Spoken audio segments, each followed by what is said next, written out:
In today's video, I'm going to teach you how to create a workspace in Notion.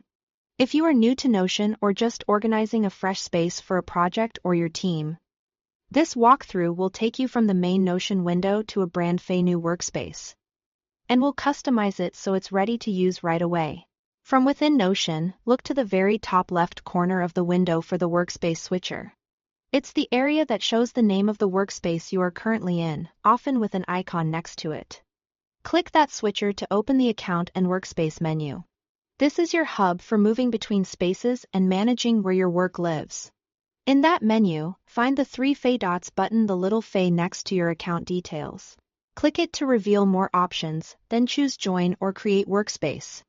This option tells Notion you are either planning to join an existing space or spin up a new one, and it leads you to the right spot without digging through settings.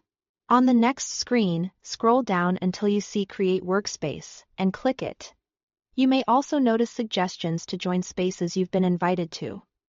That's handy later, but for now, stick with Create Workspace so we start a clean separate environment. Notion will guide you through a short setup. First, decide whether this workspace is for personal use or for a team. Personal is great for your own notes, tasks, and knowledge base. Team is designed for collaboration, with permissions and shared pages built in.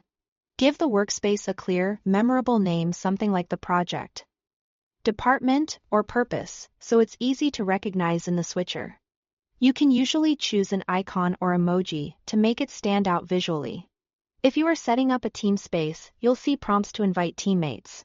You can add people now if you are ready, or skip and come back later. Skipping won't affect the workspace creation. Depending on your interface, you might also be offered you can always add templates later. That's it. Your new workspace is live. To move between it and any others you have, just use the workspace switcher in the top left and select the one you want. This makes it simple to keep personal notes separate from shared work. You've created and customized a fresh Notion workspace, ready for your next idea. If this was helpful, don't forget to share it with someone who needs a more organized setup. Thanks for watching.